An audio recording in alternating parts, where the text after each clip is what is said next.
This episode is sponsored by Humanity, the full-service marketing agency that was built for changemakers. We believe that bold ideas can shift culture and can shape the future. It's why we work with founders and innovators and leaders to amplify their bold visions and turn their purpose into impact. Through strategy, behavioral science, and storytelling, we help organizations bring clarity to who they are, what they stand for, and how they connect with the world. We're here to help changemakers like you build what's next. Learn more at humanityagency.com. Well, welcome everybody to season 2 of the Sponsorship X podcast. And as you know, if you've been following us along, we are focused on changemakers this season, which is a nice tie-in to our Changemaker Summit.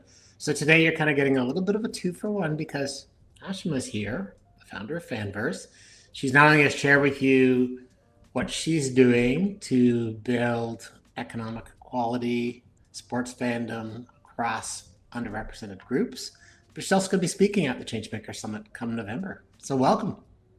Thank you. Thank you for having me here. I'm excited. I love that this is a lead up to November 15th for anyone who needs to be at the summit, which is all of you. Yeah. This is good. I'm excited. Kind of like a warm up. You know, I sent you some questions in advance. I'm going to go off script right away. Cool. What was your favorite sport to play? Not Soccer. The sport you're best at, but you're okay. Yeah. Soccer. Yeah, soccer was. I'm an immigrant, and my dad's like a girl dad. I was the only girl on an all boys soccer team. Yep. So grew up playing soccer. Love it. And did your dad coach you or cheer, or was he the team driver, or my dad, the orange slicer? My dad was the cheerleader. Yeah. Love such a good question, because I haven't actually reflected on that as much, but yeah, he would drive me. My dad, I feel like throughout my life, actually, my dad has been a driver of me to things. Yep. Like from playing soccer to, I did like physics summer school when I was in like grade 12 physics summer school when I was in grade 11. He drove me to voluntarily? Immigrant parents, so had to have the calculus and the physics and the chemistry and all the things. Right. And that was like all the way in Scarborough. He drove me to school. I went to a special art school. So interesting that you bring this up, because I'm like, he has been a driver of me to things. I love that. Okay, so we're going to go way off script now. We're going to go summer school physics, art school. How'd you wind up at law school? Yeah. These three things look alike. So I'm like, are my parents going to watch this? Yeah. So They're the first people I'm going to send this to. So I wanted to, so I was a theater major in high school. Mm-hmm. I had to audition to get into my high school. And so I was in the theater major program. I really wanted to continue to pursue theater, which for any of the immigrant or even brown folk out there, arts is not necessarily a viable career path. And so that is truly how it was like, okay, I took law in high school. What else am I kind of good at, since theater was not a career path that they were okay with. Right. And so after high school, went to law school in the UK, did 3 years in law school, did a year in master's in intellectual property law. And and then that's where life, really started. So that's really how I landed in law school, was like, my parents were really the push for that. So to your point, theater, arts, it might have been viable, but it wasn't, right? So then you go to law school, you wind up as an entrepreneur, a startup advisor. You've worked on a whole bunch of continents. Take us from law school to the day you started FanVerse. Just give us the journey. Yeah, for sure. Feeling like there's a lot of passport stamps in there. Oh my God. A few palaces. There's a few sweaty late nights. Yes, 100%. Yeah, after law school, after completing my master's, I lived in Vancouver for a year, was working at an Indigenous law firm, worked and lived in Tanzania for 3 years, working with the government of Canada. I was a legal ambassador and access to justice program advisor. So I would be 6 months in Tanzania working with the legal team there to implement better laws and policies for gender-based violence victims. And then I would report back to a team in Ontario of judges, of advocates. And so did that for 3 years. Really, predominantly, a lot of my experience in law was social impact, international law based. Even, something that I've mentioned is like, I did not really want to practice law full time. And knowing that very, very early on, it's interesting when I think about my career path now, because I was trying to find what that thing was. And I think that's also why I chose opportunities that were not in one place, that were not stagnant, but that were really like, okay, what are some global perspectives that I can learn more about? Where's the knowledge exchange that can really happen for me to be able to find out what is my why and what is the thing that I want to do? When I look at my career path in its totality, truly like championing women has been something that I've always been passionate about. So I transitioned from law into VC, more on the program management, delivery, development side of things. And so connecting founders with capital and having more people, for me, again, specifically, was more women, understanding, learning about angel investing and how to use investment as a tool to be able to connect your capital, both monetary, but also social capital, to causes and people that you truly care about and that you're truly passionate in. So I did that.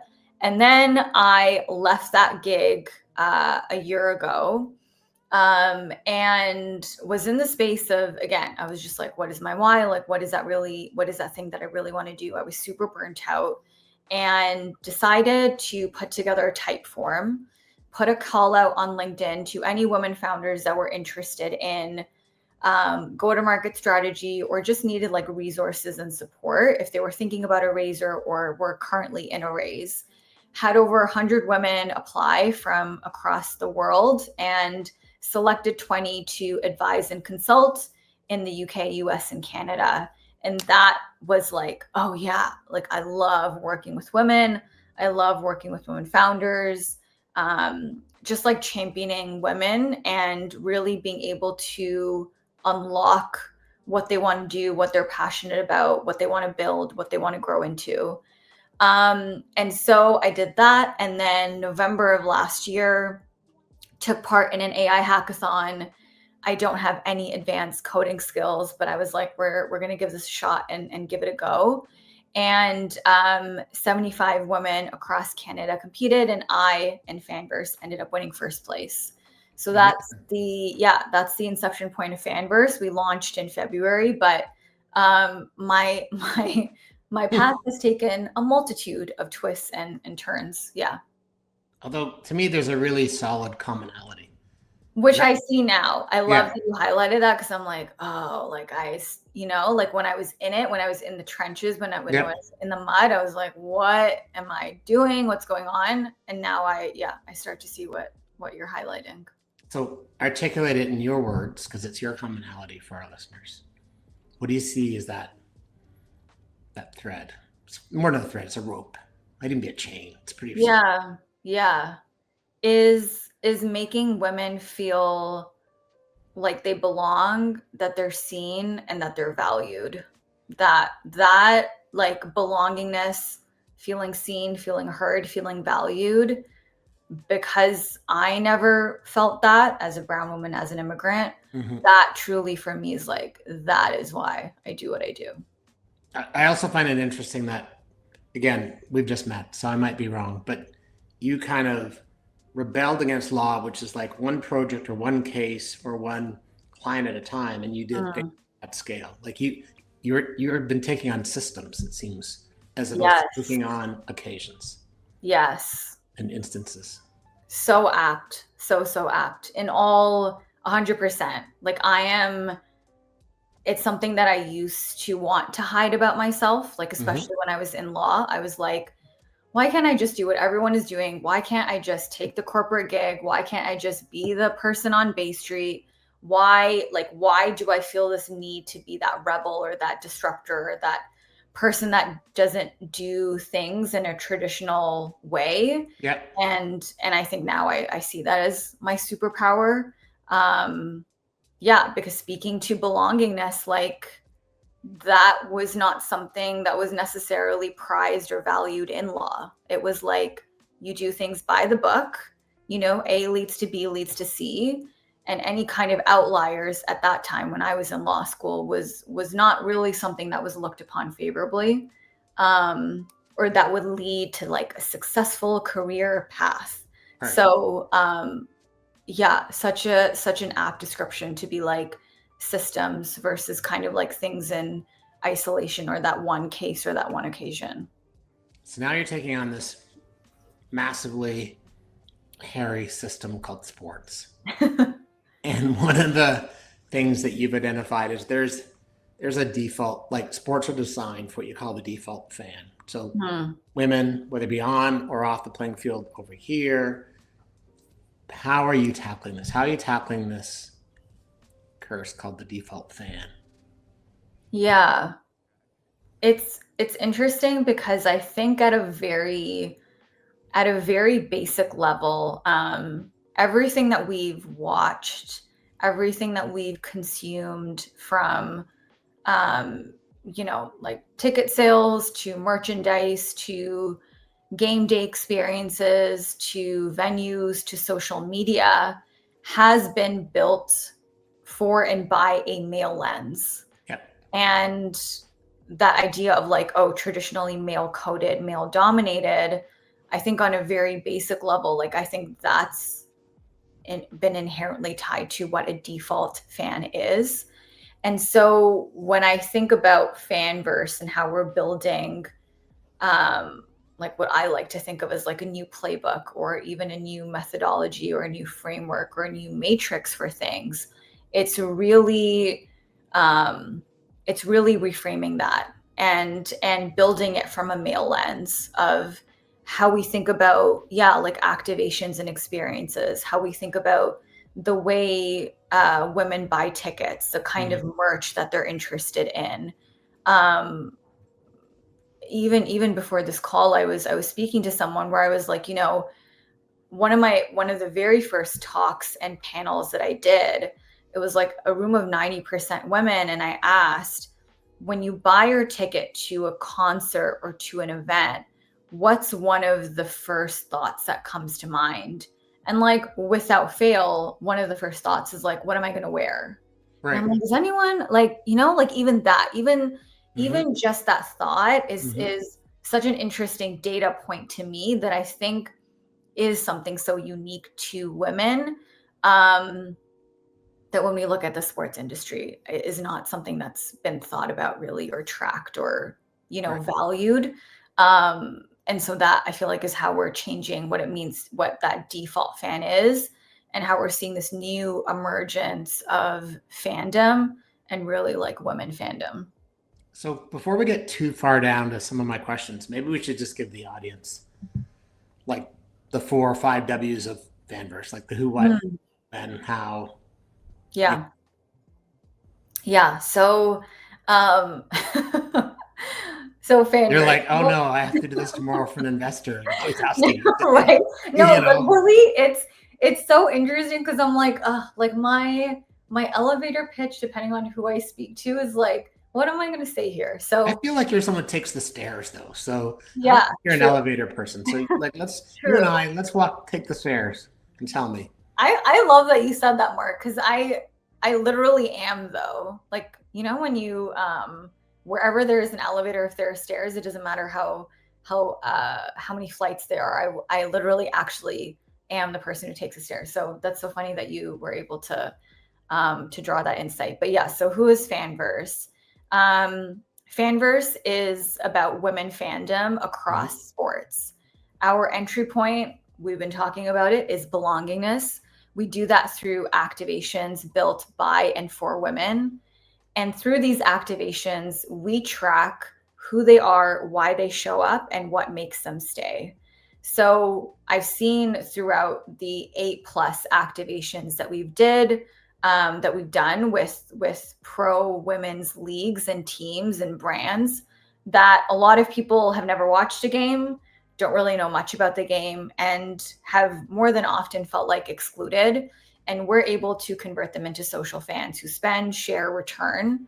And so we're the only platform that unites community, media, and tech to connect fans and brands, and for really the sports industry to develop holistic fan strategies.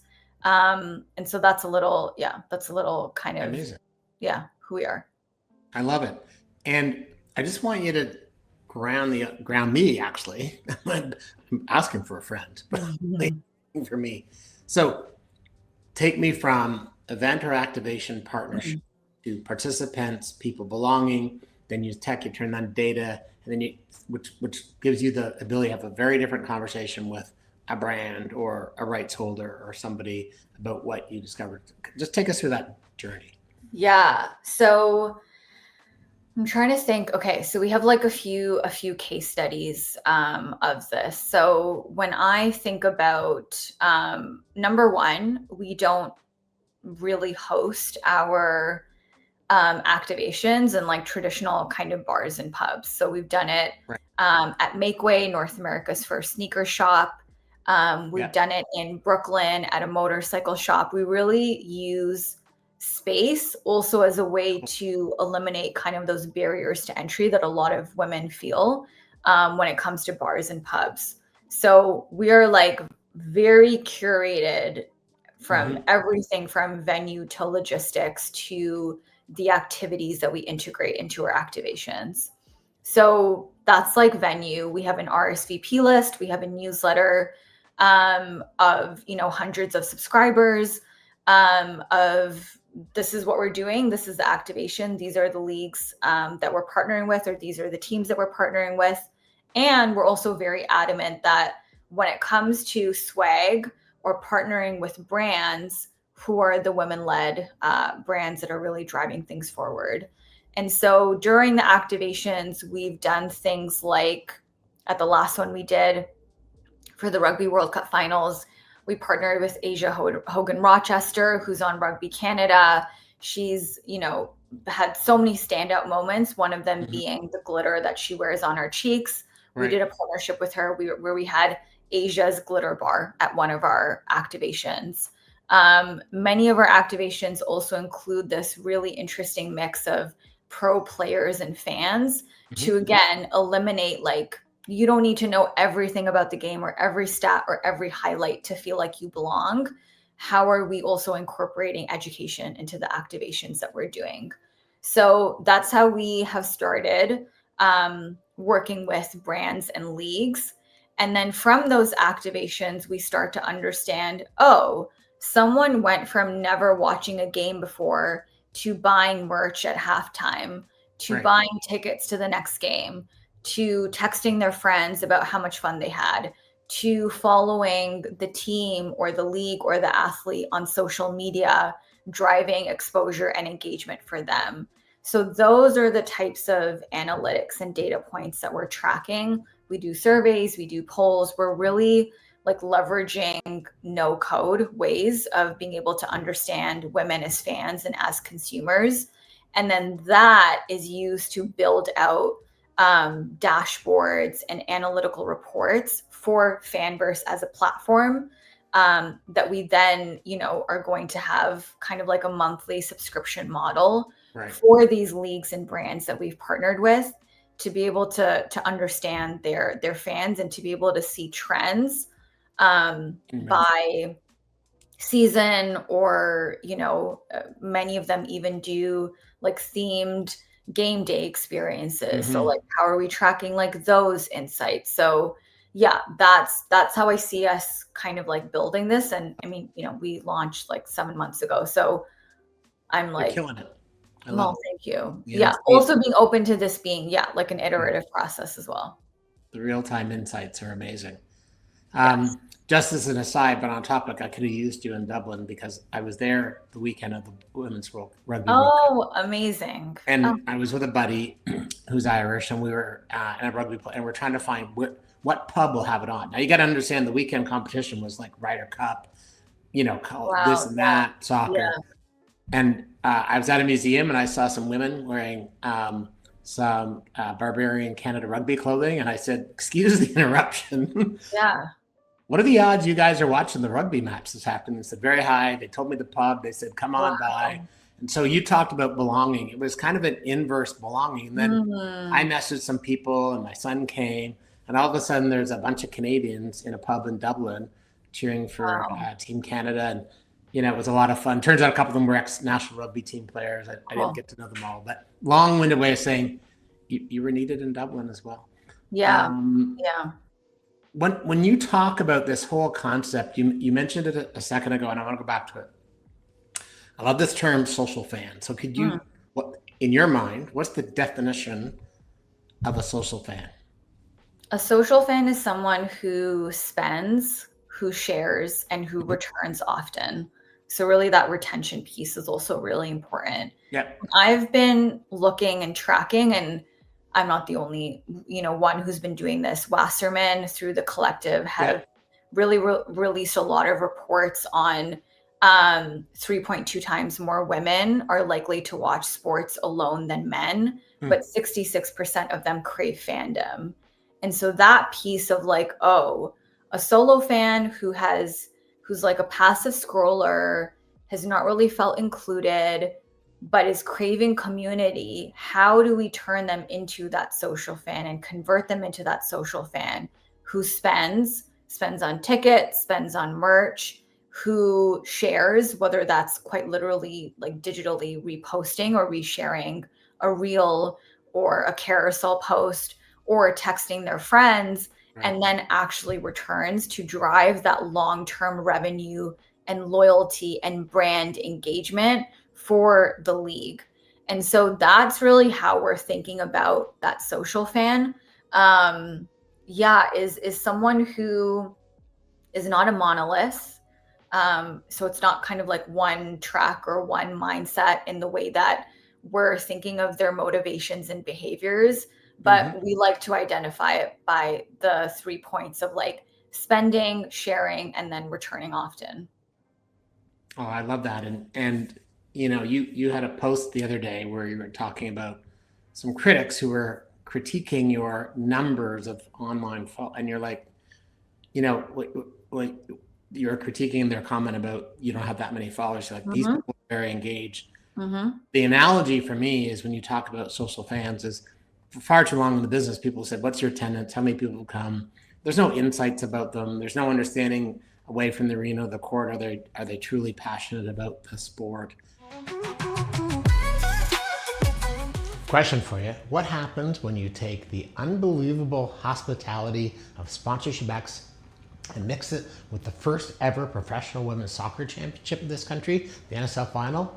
I'll tell you what you get. You get the Sponsorship X Changemaker Summit happening November 13th to 15th in Toronto, Ontario. You're going to get workshops, keynotes all about entrepreneurship, innovation, impact, and sponsorship from a bevy of international speakers. We're going to have a small side football tournament. We are going to have an opportunity to witness NSL activations. We are all going to attend the historic first ever NSL final on Saturday, November 15th at BMO Field. There's going to be great networking, great fun, great learning. So sign up today at sponsorshipx.com for the Change Makers Summit. You have used this word belonging several times. You and I are going to talk in a minute or two about my love of the word belonging, but I want to now actually double click on that with you, your definition of belonging and why it's so powerful, especially creating communities. Yeah, I love this question because to your point about that post where, I think and I'm always candid about this because people can obviously look it up. On Instagram, we have 300 and some, like I can't remember the exact number. It's like 300 and something number of followers. Within the last 30 days, we've hit over 104,000 views on Instagram. The last activation that we did in Toronto, we had a 100% RSVP to show rate, which is like usually I've never had that in an event in my life, even when I've been the only person invited. Well, there you go. Like, it's like, no, but like, you know, like all unheard jokes aside, it's like unheard of. It's unheard of. Doesn't happen. Yeah, we had for the Rugby World Cup finals that we had a watch party in New York. We had over 100 women RSVP. We had a select number of seats available, 65 to 70 women. We like took over, you know, New York's first women's sports bar. So I mentioned these things because I'm like, yes, on a very traditional sense, we have a small following, but it is so mighty when I think about who is showing up. And when I think about, you know, the amount of women who've been like, when is the next event? How can we get on the wait list? When are you doing more of these? For me, that is the definition of belongingness. If I can make you, and if I can encourage you, and if I can create the space for you to feel seen, heard, and valued, I'm like, okay, that again is why we're building FanVerse. Is not that you need to know all of the highlights, but that even if you're interested in the pop culture, even if you're what we like to call like a new to the scene fan who's just learning, even if you're a diehard fan where you live and breathe the game, all of these different personas can exist and live within the same space. And engage in sports in different ways, but again, live and be in that same space. So yeah, I think for me, like, I'm like, oh, like that's what belongingness really means for me. So this is your podcast, mine, but I have a keynote about creating, it's called The Conversation About Creating Belonging. It has 5 pillars. It's something I created, what I call the above ground railroad, because my family came to Canada through the Underground Railroad of escaped slaves. But number 3 reminds me of you. And number 3, which you haven't seen my keynote, is reimagining ecosystems. Because when I'm listening to you talk, like you're tackling the entire ecosystem. Did that come to you in the hackathon?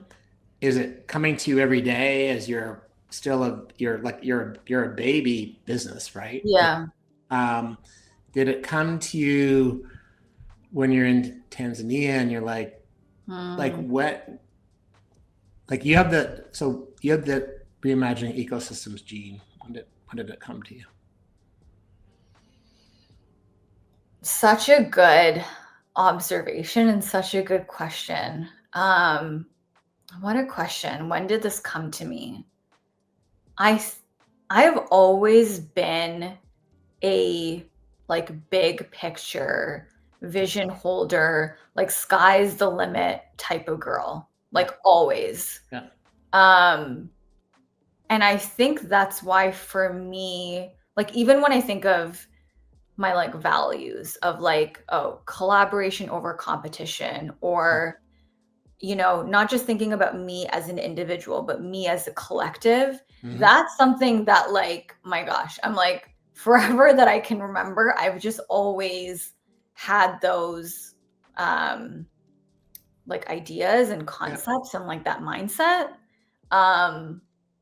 Was that in your family? Was that in your friend group? Was that in some mentors, or not even mentors, but even people that you were silent mentors? Like, where I think, yeah, I would say like all of the above. I think it's just because I just never felt like I fit into one thing or into one box. No matter how much I tried to mold and contort myself and people please and put others, you know, opinions above myself and compare myself. Like truly when I think about like immigrating to Canada and my childhood and attending school and then, you know, working and living in different parts of the world, I've always in a way actually been challenged by and struggled with like I can't just think one way. I've been so multitudinal and like multifaceted my whole life.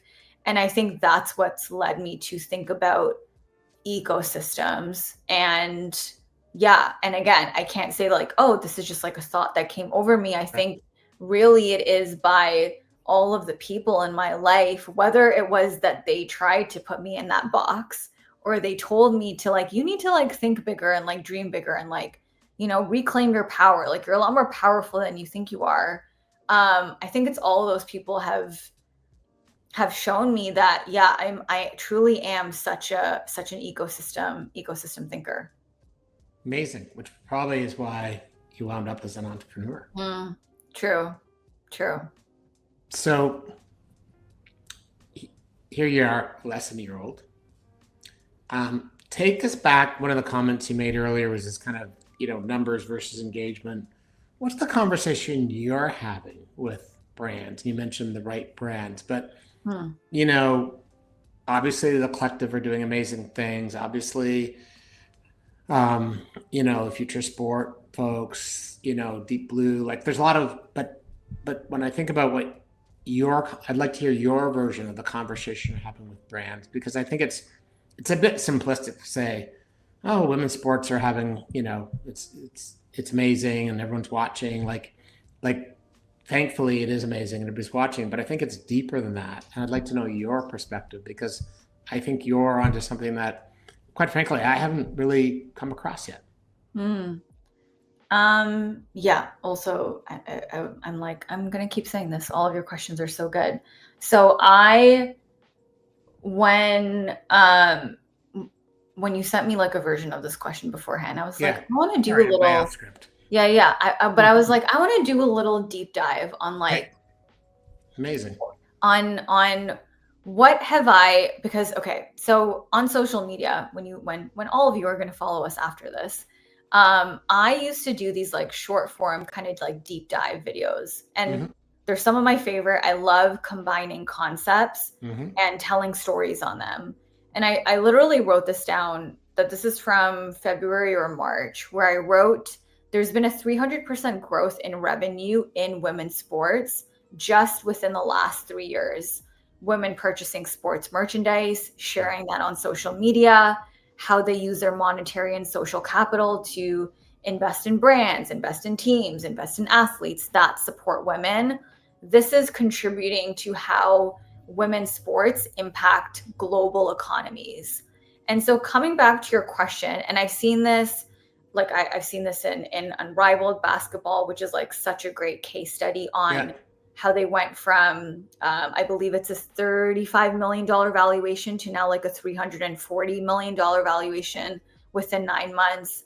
We're seeing this in women's football as well. There's so many case studies and data to show that this is not like charity work of like, oh, like how fun to support women. And like, that's not this is not some like can-do attitude that we're talking about. Like truly investing in women is smart business, like point blank period. Yeah. And so if you're not having your energy, eyes, attention, or energy, on it, you're leaving money on the table.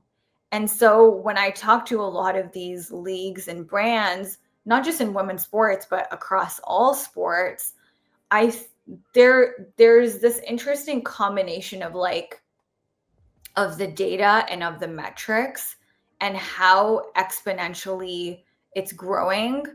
And I'm super cognizant about this not just being hype, or this not just being for a moment. Yeah. Because then also a lot of the conversation that's been like, like we've kind of seen this before. And then we have like a dip. And that dip is what I'm not at all interested in. I'm like, how are we continuing to grow this and to invest in this so that, and we've heard this, so that it is a movement and not just a moment. Like, how are we really thinking about this for the long term in terms of growth, in terms of scalability, in terms of transformation, where we're not just relying on what's worked in men's leagues and the men's playbook, but we're actually building a new playbook that is with the female lens and targeted towards women as fans and also as consumers. I love that. And, I hate to say it, but I can say it as a Black person. We know that all the isms that are out there in this world, bluntly, a lot of people don't want to do the right thing. Yep. But those same people do the thing that makes them money. Yep. I'm just calling it. Yeah. Yeah. And so to your point, it can't be a moment. It has to be a forever. And as you're building this in the sports world, imagine you and I were having this conversation. I know you're doing a lot of speaking in front of other sectors, in front of tech, which you're familiar with, in front of retail, in front of, say, healthcare. I want you to give you might think it's too early, but I don't think it is. I want you to give some advice to the audience for brands, leaders, transformational entrepreneurs. Like, give us some advice on how to build inclusivity. Give us some advice on how to build engagement. My business might have nothing to do with sport, but I want to learn from you. I think one of the core learnings that I've had when I think about these words of like inclusivity and engagement and how being inclusive leads to better engagement is that these are not just check boxes. I feel like we've even spoken in this conversation about how when it comes to being inclusive, when it comes to having diverse thinkers, that is what fuels creative thinking, which is what fuels innovation, which is what fuels revenue and ROI and all these lovely terms that we like to throw around. All of that comes from like diverse thinking, diverse perspectives, different perspectives, which all of these threads connect back to like, oh, how are we being inclusive? How are we understanding our users not as a monolith or not as secondary, but really integral to the way that we're thinking about this product?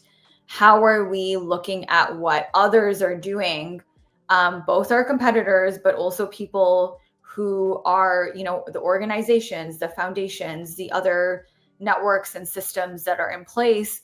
How are we looking at that as a way to think about, okay, what can we improve? What can we integrate? What can we do differently?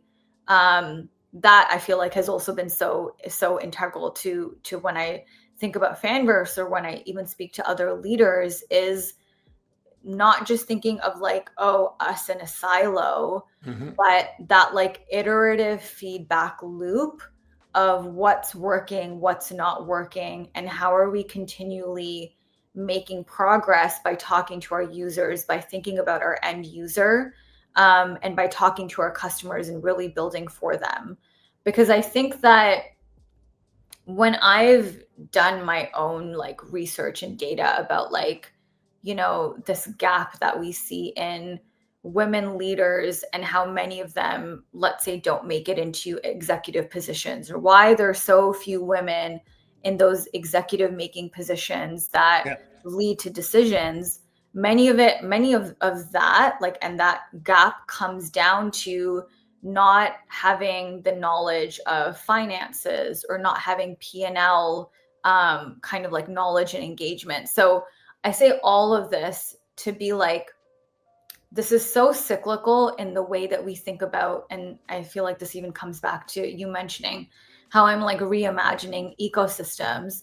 I think it's because all of this is cyclical. So inclusivity is not a checkbox. Inclusivity is what creates that domino, that ripple effect for how you're building your team, how you're identifying your pain points, how your solution goes to those pain points, how more women within your team or within your ecosystem are elevated and promoted to C-suite executive strategic decision makers, and how those decisions affect people who are at the grassroots level, both within your organization, but again, to your larger user and customer base. So like all of this for me, I'm like, it's so linked. And it starts from inclusivity, and it starts from being inclusive. I loved your comment as well about feedback being such a big part of inclusivity. Yes. And so, I mean, your baby business, take us down the road 5 years when really you're just starting, you're still just coming out being a toddler. you're going to kindergarten as a business. But now, in all seriousness, what has FanVerse impacted in kind of the sports landscape, impacted in terms of society? I think that one of the benefits, and you probably know this, one of the knock-on effects of what you're doing with FanVerse isn't just going to benefit women, but to steal Miles Worthington's term, all underestimated people are underestimated fans, because I think everything you're doing for women is going to have this cascading impact to others that don't feel they belong. And we don't have enough time to get into that long list. But 5 years from now, paint the picture for us. What has FanVerse impacted? What are you going to be most proud of? Yeah. So I'm like so many things. I think one of the biggest, I want FanVerse to be embedded into every fan strategy in every league. That's like one of, Write it down. That would be manifest it. I love it. No, totally. That is truly what I'm manifesting, is like, every league is going to use FanVerse to build out their fan strategy, to think about their fan strategy, to develop their fan strategy, to create their fan strategy. And then I think about all the women who, like the thousands, millions of women who are going to go on to not drop out of sports, are going to go on to continue to play sports, are going to go on to, and there's a lot of data to show that many of the women who are in executive level positions, many of them play sports. Yeah. Are going to go on to lead the companies and be corporate partners and lead teams. And I think about all the women's sports leagues that are going to be invested in, are going to be supported and amplified. I'm like, from the micro to the macro level, I just see FanVerse having such a touch point from, a young girl who is considering dropping out of sports to deciding not to, like that mom or that person, or even like that girl dad who is championing women in sports, whether that's, someone in their family or someone that they share FanVerse with, or being you, who's in Dublin, who sees a group of women and is like, we need to forget about going to just like any old pub today. Like, let's go to the pub that's actually playing the match. Like, I'm like that for me. I'm like, I would want FanVerse to be in that person's life. And kudos. I mean, it happened due to, my kid played rugby. I've had past business experiences, but kudos to the community for making sure that we were paying attention. And, because then all of a sudden it's like, oh, we're going to play New Zealand. Oh, we have no hope against New Zealand. And then we throttle New Zealand. Yep. And even the New Zealand commentators are like, we got it handed to us by a group of men. Yeah. So caught up in the moment. Yeah. Where do people find you? How can they best help you achieve that 5-year vision? What you're doing is amazing. I want people to come out and support you. So how can they do that? I appreciate that. So go follow us on Instagram at We Are FanVerse. We Are FanVerse. Yes. We also have our LinkedIn page. So if that's, a better media for you, please do follow us there. And then if you're a brand, if you are a stakeholder who is like, you want in on what we're building, email me, Ashima at wearefanverse.com. I'd love to have a conversation and see where this goes, because we've got huge, massive, big things coming. And if you want to be part of that ride, I'd love to have a chat about that. Amazing. Well, I can say this has been an amazing chat for so many reasons. I probably could stand here and talk to you, make sure you're late for your next 4 meetings. But I'm really honored to have this conversation. I'm so excited what you're doing. The entrepreneur in me gets excited because I started my first venture a long time ago, so I can feel it oozing out of you.